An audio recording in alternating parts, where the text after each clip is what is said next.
सो hey guys, आज हम बात करेंगे revolution of clothing in the Indian history के बारे में। Number one, Indus valley civilisation period. Evidence for textile in Indus valley civilisation are not available from preserved textile but from impressions made into clay and from preserved pseudomorphs. The only evidence found for clothing is from iconographic and some unhutted Harappan figurines, which are usually unclothed. These little depictions show that usually men wore a long cloth wrapped over their waist and fastened it at the back, just like a close clinching dhoti. Turban was also in custom in some communities, as shown by some of the male figurines. Evidence also show that this was a tradition of wearing a long robe over the left shoulder in higher class society to show their opulence. The normal attire of the woman at that time was a very scanty skirt up to knee length, leaving the waist bare. Cotton made headdresses were also worn by the women. Number 2, Vedic period.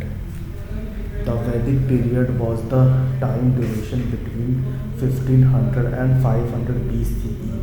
The garment worn in the Vedic period mainly included a single cloth wrapped around the whole body and draped over the shoulder. People used to wear the lower garment called paridhana, which was pleated in front and used to tie with a belt called mekhala and upper garment called uteria, covered like a shawl, which they used to remove during summer. Orthodox males and females usually wore the uteria by throwing it over the left shoulder only in the style called upavita. There was another garment called pravra that they used to wear in cold. This was the general garb of both the sexes, but the differences excited only in size of cloth and manner of wearing. Sometimes the poor people used to wear the lower garment in as a loin cloth only, while the wealthy would wear it extending to the feet as a sign of prestige. Number 3, Pre-Mauryan era. Even though scholars have debated the archaeological evidence from the pre-Mauryan era, a lot of terracotta artifacts by various scholars have been dated to the pre-Maurya era, which shows continuity of the dressing styles leading up to the Mauryan period. The terracotta also contain naturalistic style of depicting human faces, just like Mauryan period. The pre-Mauryan period have been marked by the continuation of Indus arts and depict elaborate headdresses, conical hats with heavy earring, bronze ratting mirror excavated from Pazyryk dated to the 4th century BC also depict Indians wearing typical Indian classic clothing such as dhoti, wrapped and tight fitting half sleeved stitched shirts like kurta. Number 4, Mauryan period. During the Mauryan dynasty 322 to 185 BC, the earliest evidence of stitched female clothing is available from the state of a woman from Mathura, 3rd century BCE.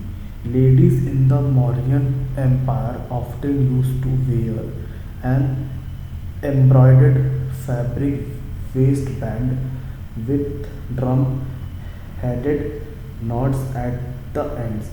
As an upper garment, people's main garment was oteria, a long scarf. The differences existed only in the manner of wearing. Sometimes its one end is thrown over one shoulder, and sometimes it is draped over both shoulders. Number 5.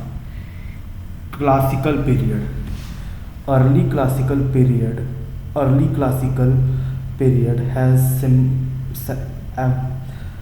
ample evidence for dresses worn by ancient Indians in several relief sculptures which depict not only the dressing styles but also architecture and lifestyle of the period.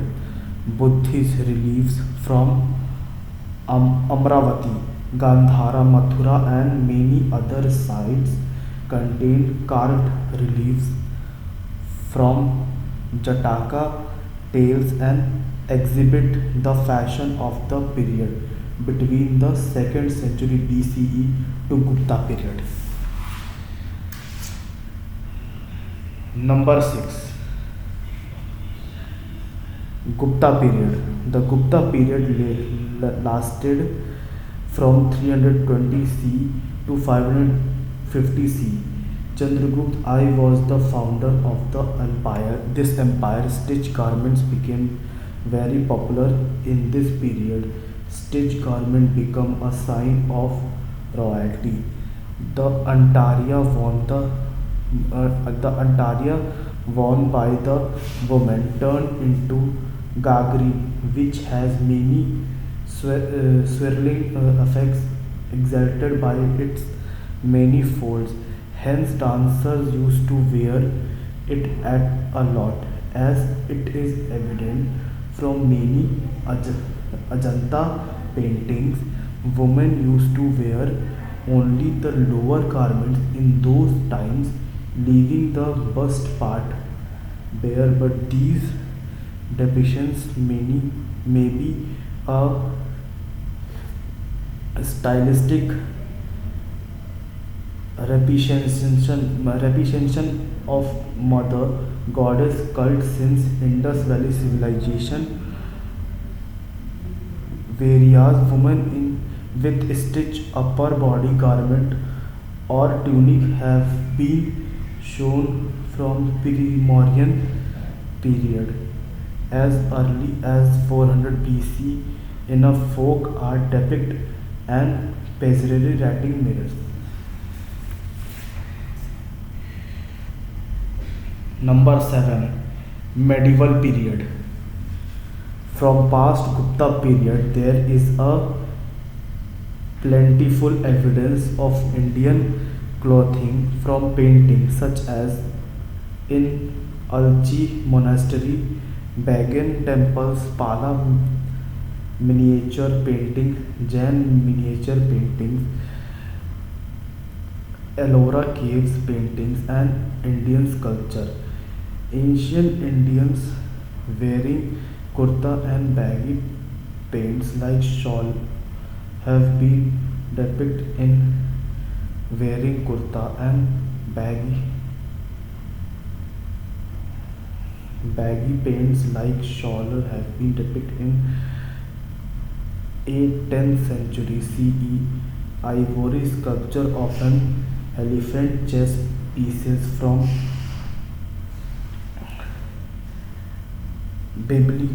Bibliothèque Nationale Paris, France. From the late medieval period, there are increased evidence of pajamas and shawls becoming common in Indian attire while unstitched. Dhoti becoming uh, keeps its prominence as well from AI Burini's Tariq al Hind. Number 8. Mughal Empire.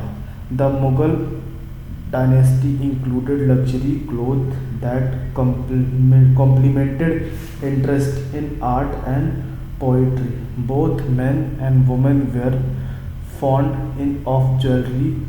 Clothing fibers generally included Muslims of the three types: ABE, Ravan, running water, Baft Hawa, woven air, and Shabnam, evening dew, and the other fibers were silks, velvet, and brocades. Mughal royal dresses consisted of many parts as listed below. Mughal women wore a large variety of ornaments from head to toe. Their costume generally include pajama, chudidar, sholar, garara, and the farsi. They all included head ornaments, anklets, and necklace. This was done as a distinctive mark of their prosperity and their rank in society. Number 9. Rajput. Rajput men's costume were the aristocratic dresses, court dresses, which includes angarki, pagdi, chudidar, pajama, and kamarband belt. Angarki short jacket is long upper part of garment which they used to wear over a sleeveless close fitting cloth. Nobles of Rajputs generally attired themselves in the jama, sherwani as an upper garment, and salwar, chudidar, pajama, a pair of shaped trousers as lower garments. The dhoti was also in tradition in that time, but styles were different to wear it. A Tivata style of dhoti was prominent in the desert region and Telangi style in the other regions. Women, to capture the sensuality of the female figurines in Rajput paintings, women were depicted wearing transparent fabrics wrapped around their bodies. Rajput women's main attire was the sari, body, and one of the ends thrown on the right shoulder, or li- or lingha, related with Sthani traditional dresses. Once the occasion marriage, women prefer to angia. After marriage of kanchli, kurti, and angia were the main garb of women. Number 10. Sikkim period. Sikhism was founded in the 15th century. In 1690, the last Guru of Sikhism, Guru Gobind Singh, mandated Khalsa Sikh men to have uncut hair for their lives, which they wear into a turban or dastar. The dastar has since then been an integral part of Sikh culture. Number 11. British colonial period. During the British colonial period, Indian clothing, especially among the noblest and educated upper classes, began to reflect a clear European influences. The sherwani evolved as a fusion of the British frock coat and achkan clothes. Went many changes during the colonial period in India. This led to transformation and also conflicts of caste among peoples. This happened when the Western style. Thank you. And if you like this video, please like, share and subscribe to my channel, Historical World.